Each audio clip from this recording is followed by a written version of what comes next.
Principal Matters Podcast, episode 481. Hi, friends. This is Will Parker back with my co-host, Dr. Jen Schwanke, for another episode of Principal Matters. Jen, before we jump into this week's guest, this is coming out New Year's, but I recorded this several months back. Guy Kawasaki is not an educator. He is a former, they called him the evangelist for Apple. He's an author. He's a well-known speaker. He is in the corporate world, especially in the world of technology. He's a legacy. And I started listening to a podcast that he does called Remarkable People a couple of years ago. I bought the book that he wrote around that podcast. And one day I heard him say on the podcast something to the effect of, I just hope I've made an impression or helped other people. And I thought, he's helped me. So I just sent him a quick email to say thank you. And then at the very end of it, thought, what the heck? If you're ever interested in being a guest on a principal podcast, we'd love to have you. And he said yes. So you're going to get to hear a wonderful conversation with my friend Guy Kawasaki. But Jen, since this is New Year's, I almost hate to ask people if they make a New Year's resolution because I haven't made any yet. But some people do, and some people like to choose a word for the year and those things. But I do want to offer some New Year's wishes. But I'm just, as you guys are getting ready for the new year, what are some things you're thinking about as you look forward to 26? Well, when I think about wishes, for myself and my colleagues and my family, I know this sounds a little bit soft, but or I guess more cliche, but I just hope we keep growing and keep learning. There's so many things that pop up. My husband and I call them cardboard cutouts. You're going along and then a cardboard cutout pops up, and whether it's a person or a problem or a federal mandate, a state mandate, a district mandate, whatever, and it can be such a barrier. And I think the learning is to learn to accept, acknowledge, and move around or through or over those cardboard cutouts. So my wish for myself, for us as a team with this podcast and for our independent work, um, is to just keep growing. Don't think that there's going to be a day there aren't problems, because that is the work. I'm so glad you said that. And it's such a good reminder because, this is the time of the year when we talk about peace on earth and we all want to be harmonious and we all want to be able to get along. And then the reality of leadership, and that's what this show's all about, is that there is no such thing as lack of conflict. And if there was, nobody would need leaders. So Right. I know that we've talked about this in other settings, Jen, but I can remember many times in my work just wishing, can I just do one day without something that I have to solve or some fire to put out or some conflict between people? And then at some point, I finally just kind of woke up to the reality that's actually why I'm needed here. That's Right. the mission of my work, is to be here to help reconcile and to help resolve and to help find solutions. And yes, to want to pull my hair out sometimes when I can't find those solutions. So thank you. I love that image of the cardboard cutout because Yeah. you're going to be walking along and sometimes it feels really good. And then Right. something boom is going to happen. And how we respond to that is often more important than the thing that pops up Right. in front of us. Right. You know what? My team probably makes fun of me behind my back. My favorite thing to do when a problem comes is, okay, let's think about this. Let's slow down and think about this. Because I love doing that. I love, rather than being, oh, we have a problem, is let's think about how to solve it. So that's my wish going forward. Mhm.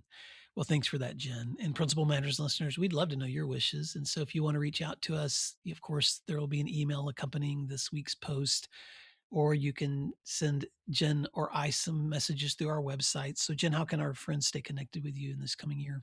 Yep, absolutely. Find me at jenschwanke.com, and there you can subscribe to my newsletter, which will come out every Tuesday with some little tips and tricks.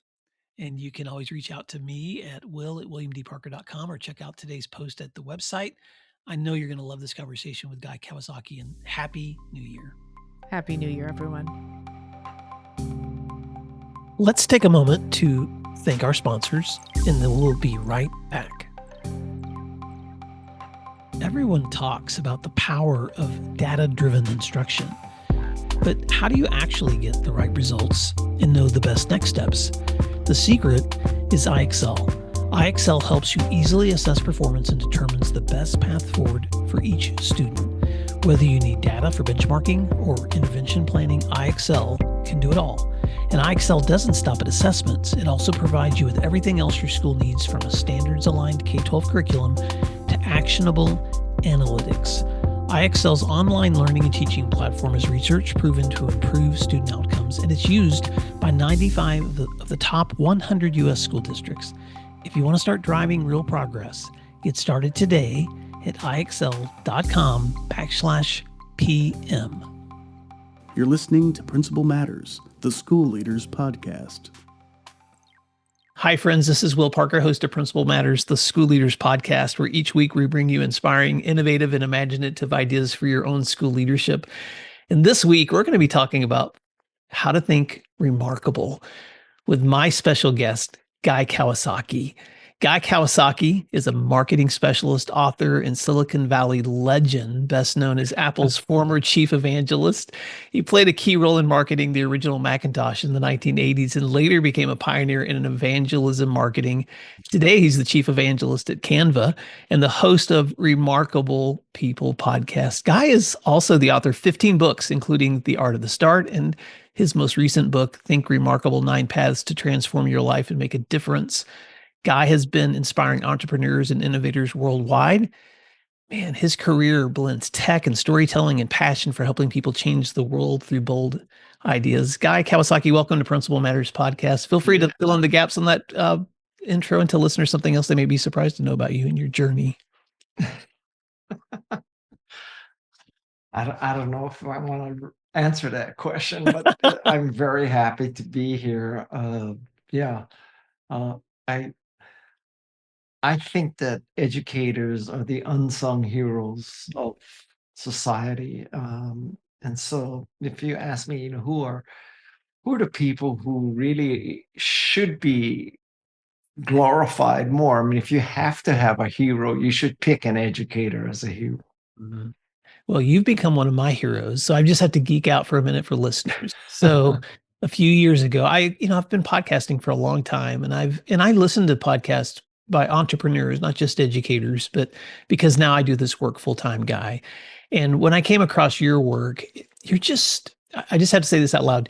Your spirit of curiosity and joy and authenticity comes across in every single episode that you record with guests. You have remarkable people that you interview, but I have just been so touched by how remarkably generous you are with sharing your lessons. So thank you for the opportunity to introduce you to educators.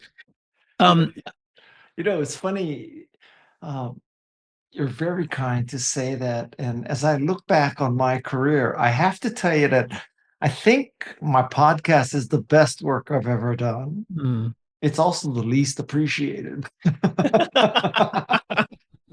Well, I've turned you on to some of my friends, and so I'll give a quick shout out because I know he'll be listening to Brent Klein, principal of Palo Alto High School, who listens to your podcast each week, and he'll tell me if I've missed a good guest. So you have fans in your backyard, but you've got them across the world too. I know some of your story, but I would love for you to tell listeners the Guy Kawasaki story. You've overcome a lot of obstacles to achieve the outcomes you've experienced. And I'm just curious what that journey's been like and what role educators have played in that journey. You know what?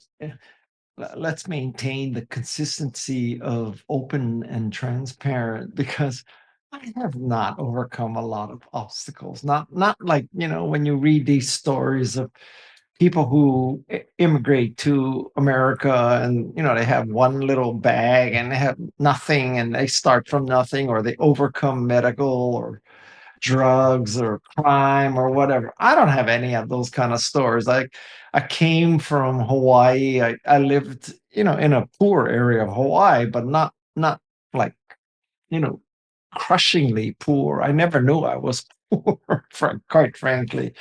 But let's immediately shift this to an educator's story. So I was raised in a place in Hawaii called Kalihi Valley. And if you're familiar with Hawaii, Kalihi Valley is, shall I say, a challenging area. And I went to a public school called Kalihi Elementary. And in about the sixth grade, a teacher took my parents aside and told them that they should get me out of the public school system, put me into a college prep system because I had the potential to go to college.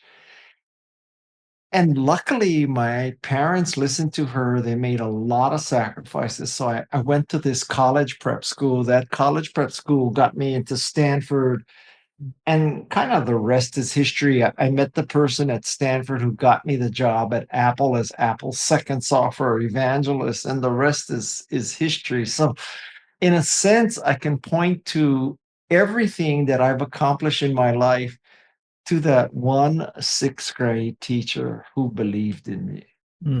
I love that story.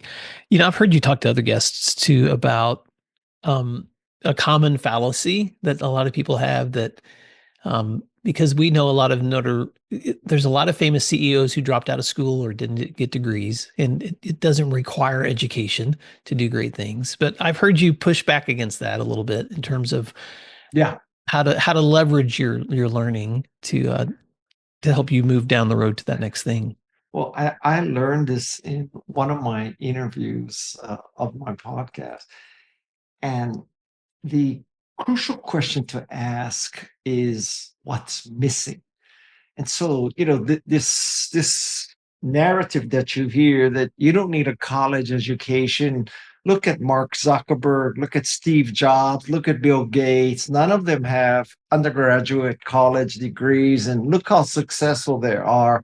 So they're held up as three proof points that you don't need a college degree to succeed. The problem with that thinking is that you need to ask what's missing. So, yes, that's three examples of people without degrees who succeeded.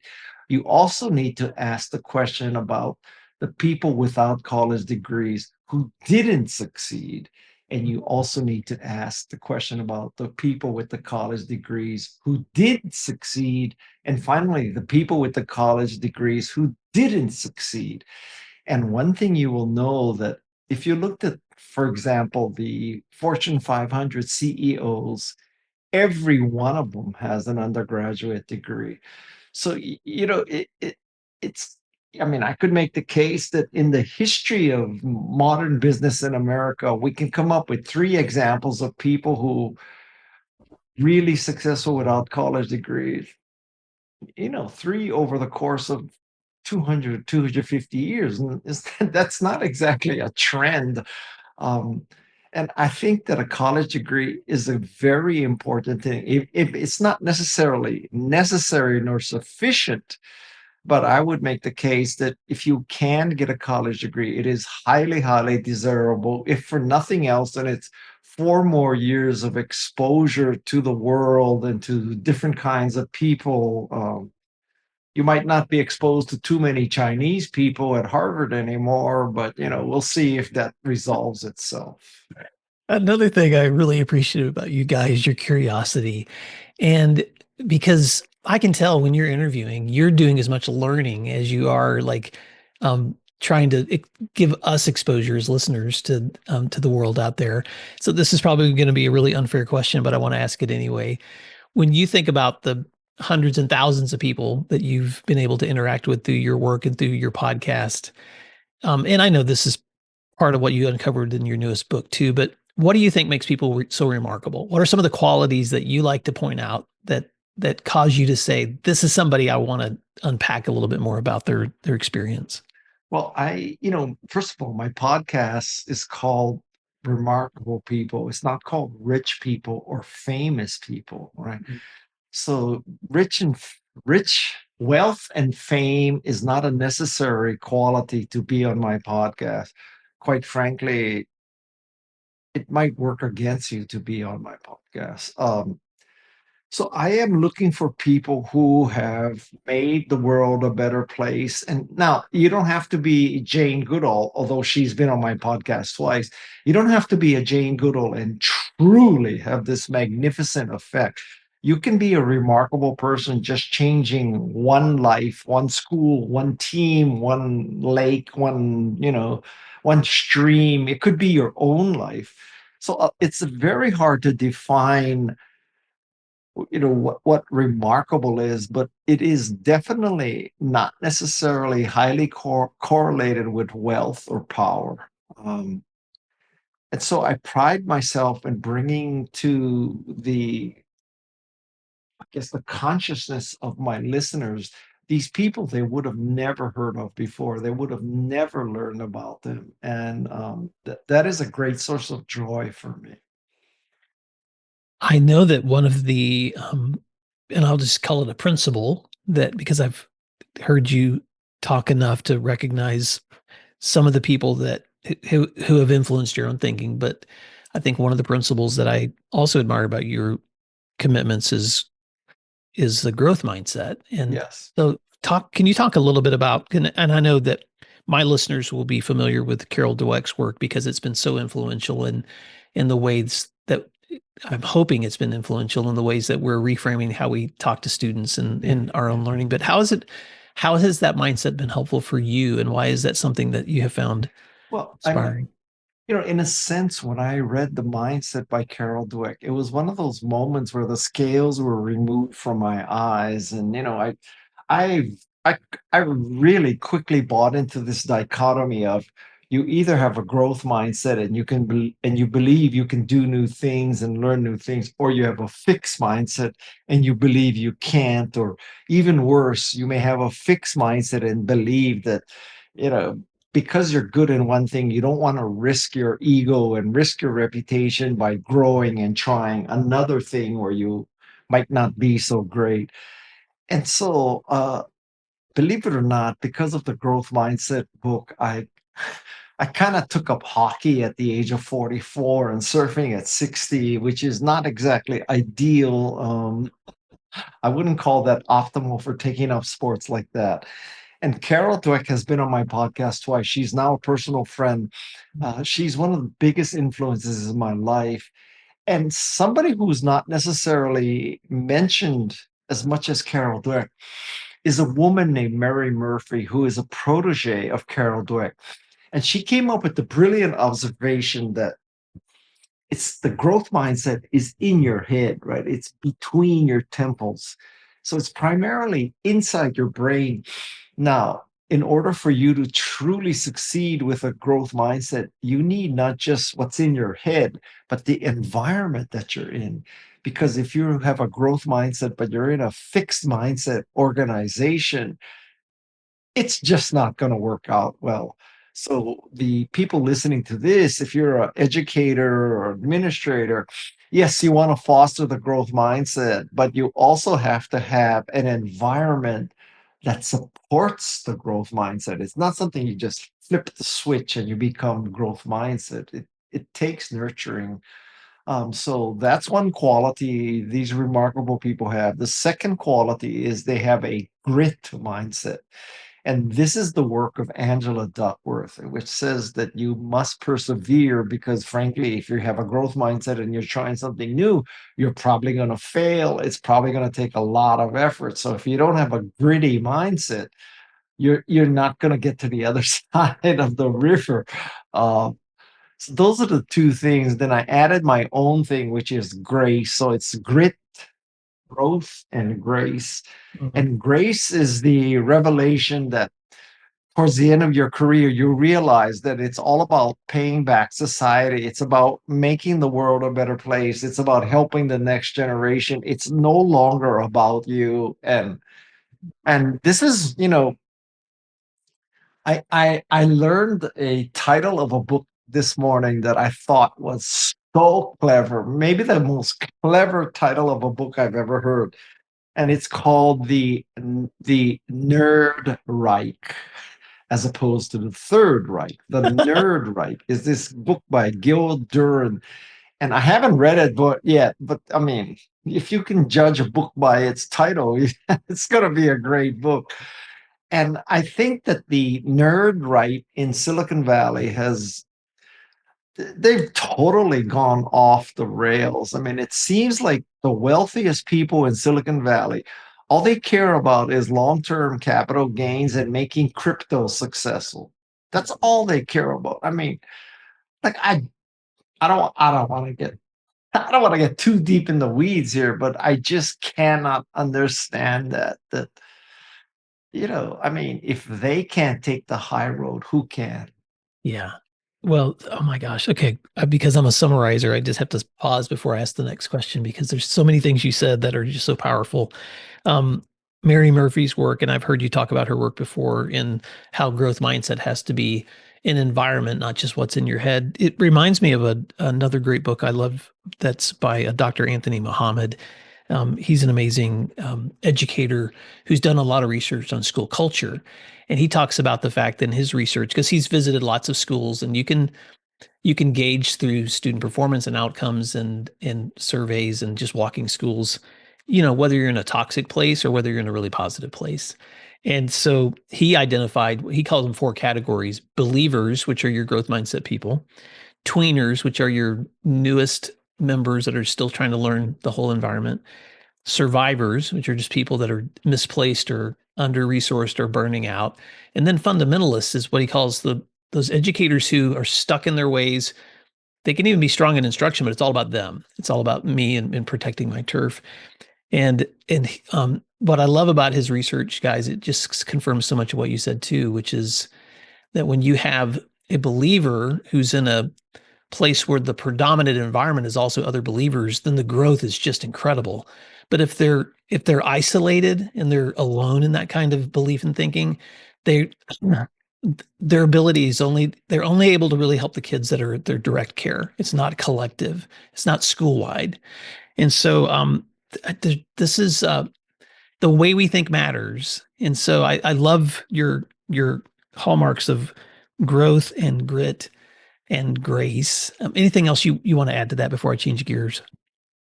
Nope. All right. So let me say this.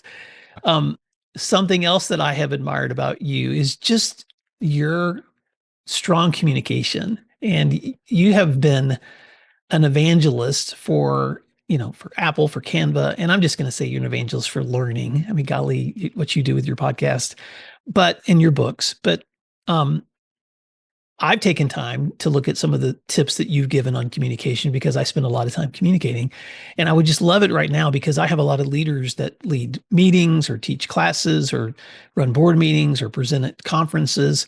What's some of your best advice for someone who wants to make the most impact when speaking publicly? Okay, so um, I have lots of little tips and Hmm. tricks. And well, the thing that I'm maybe most well known for is what's called the 10-20-30 rule. And the 10-20-30 rule is that in a presentation, you should never have more than 10 or so slides, because quite frankly, it's very hard to get 10 points across. Those 10 slides you should be able to give in 20 minutes because you never have a full hour. And then the smallest font ever should be 30 points. Most of my fonts are more like 75 points because I think that the less text you have, the more effective the text is. And if you looked at a slide by Steve Jobs, he used like 125 point text.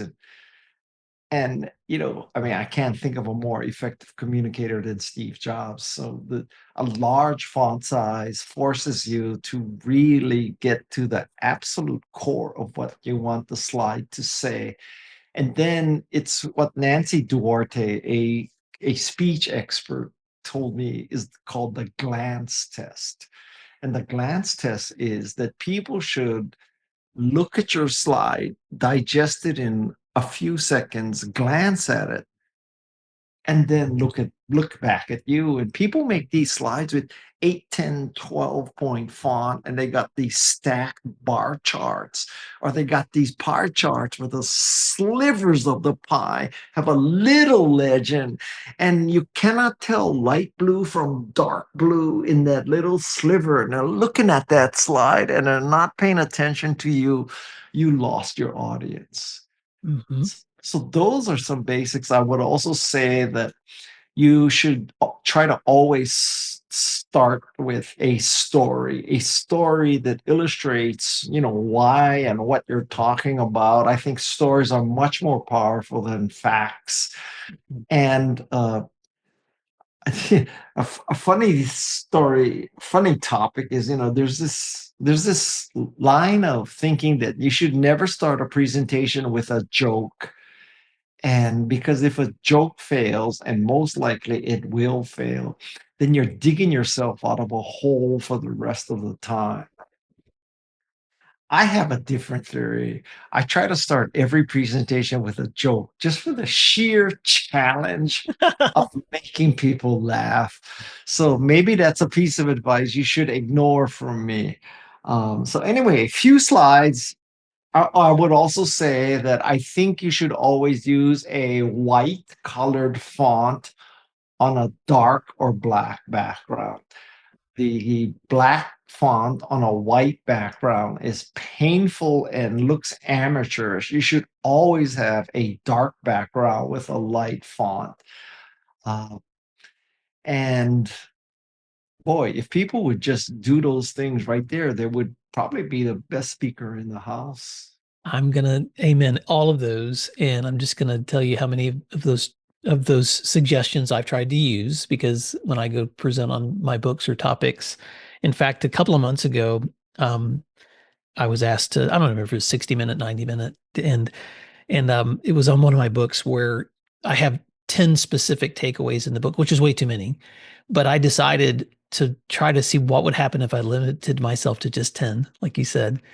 And Guy, the powerful thing about doing that is it gives you the flexibility to really unpack, like you said, with the focus on you, not on what's on the screen. The screen complements what you're trying to say. It doesn't become what you're trying to say. And you're right. The back of the room, you always, if you're not thinking about the back of the room, then you're not reaching the audience.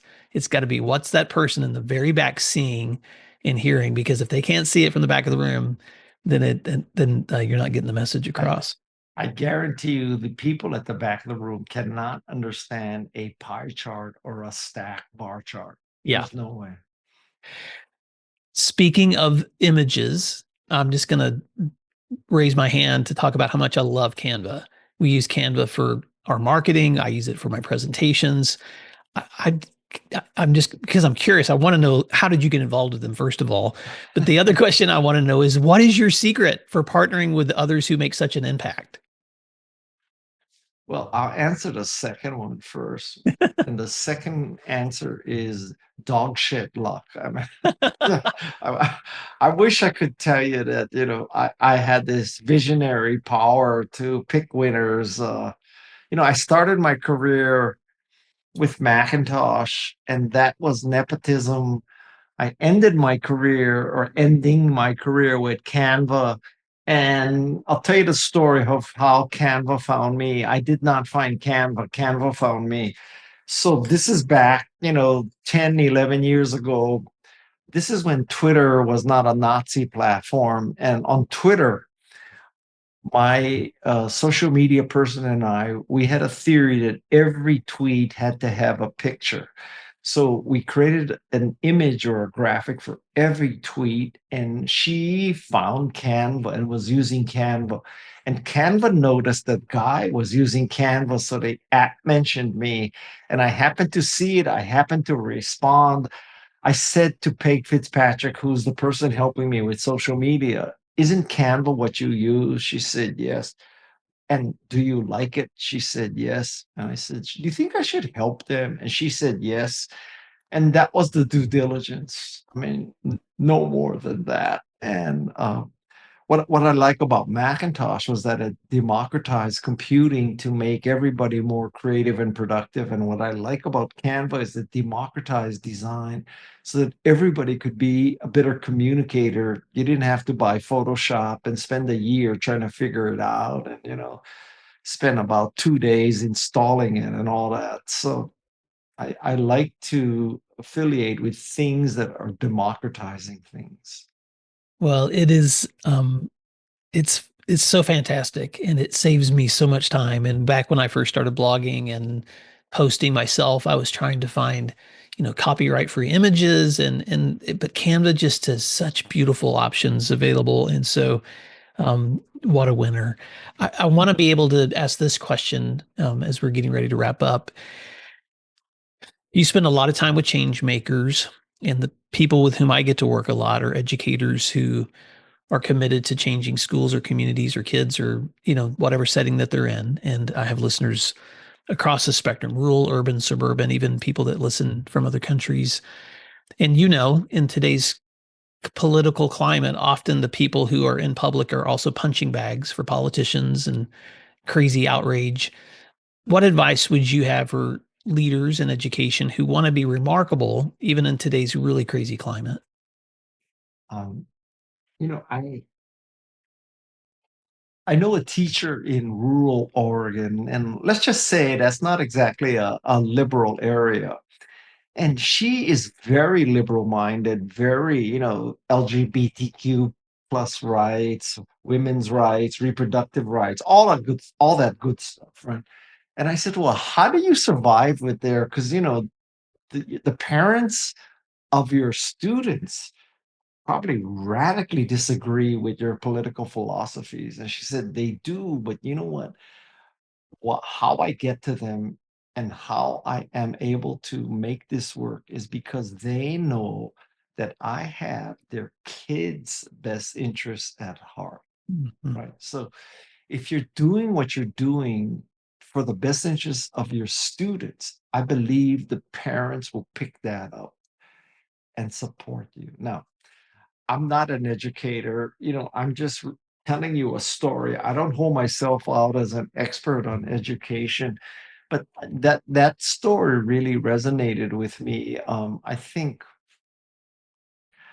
quite frankly, I just don't understand the priorities of this country and how we seem to prioritize things much higher than education. But education is the key.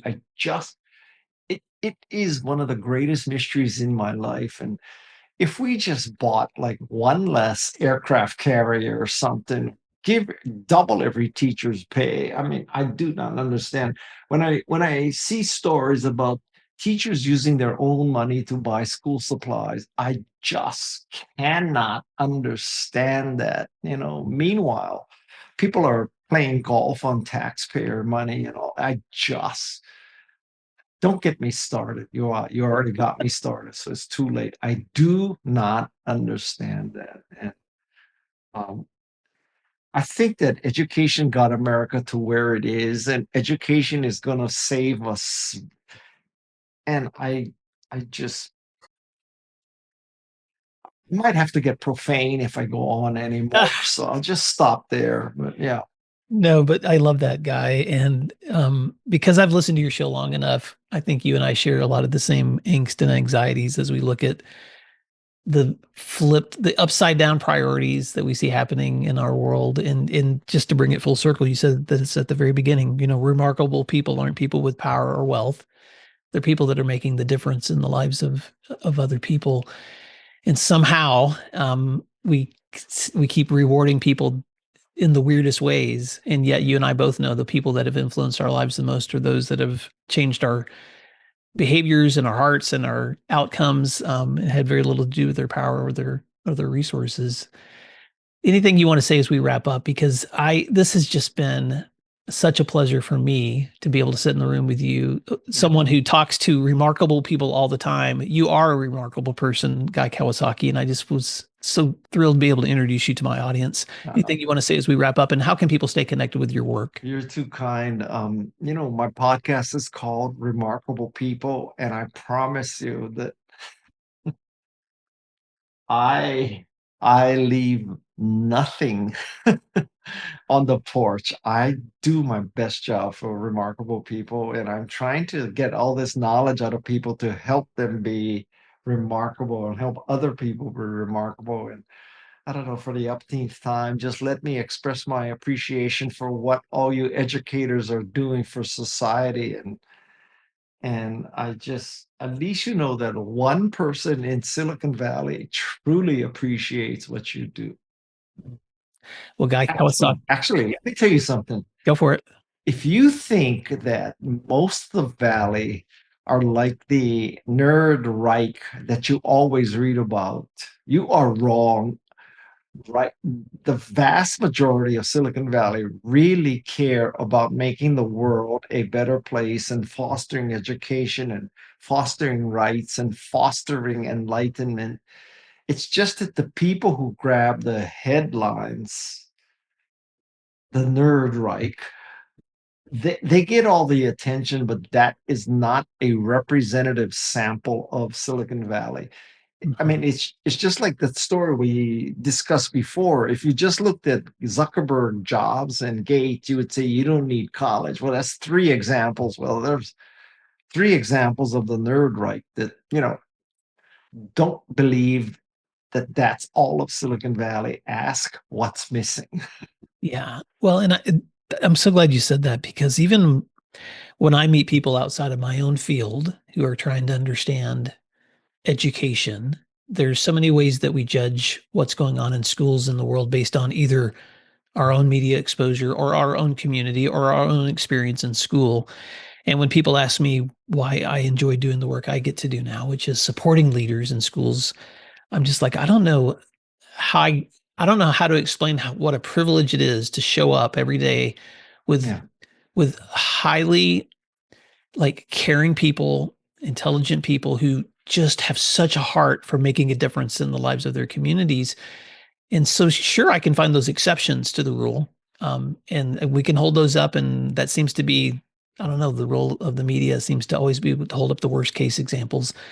But man, it's so wonderful to be able to be aware of the best case examples. And so I would almost want to apply that same thing about Silicon Valley across every community I get to visit. I can almost always find somebody with a caring heart, a willingness to make a difference, people that want to be a part of the solutions, not just problems. I don't know how we can translate that into better voting, Guy, but We gotta try. we'll try. I thought of something. One of my favorite episodes that every educator should listen to on my podcast is the one with Sir Ken Robinson. Mm, Sir Ken Robinson has yes. like this 35 million view YouTube Yes. video. But you should definitely listen to Sir Ken Robinson's episode of Remarkable People. He passed away a few years ago, but I consider it an honor to have ever interviewed him. And I did that interview in person. So Oh, well, Guy Kawasaki, thank you so much for your very remarkable well. work, your Thank you for remarkable having life. And Principal Matters listeners, I want to thank you for taking the time to listen and learn today. We'll put links to Guy's podcast and his books in our show notes. But until next time, thanks for doing what matters. We'll talk to you again soon. Thank you for listening to today's episode of Principal Matters, the School Leaders Podcast. If you enjoyed the show, would you take a moment and like, share, subscribe, or leave us a review? In fact, if you share it out with a friend, even more people can become a part of these conversations. Sign up for our newsletter at williamdparker.com for even more free resources. And don't forget to check out our website to learn more about our books, professional development offerings, Grow Academies, masterminds, executive coaching, and keynote presentations. Wow, let's keep learning together. And thank you for doing what matters. Principal Matters.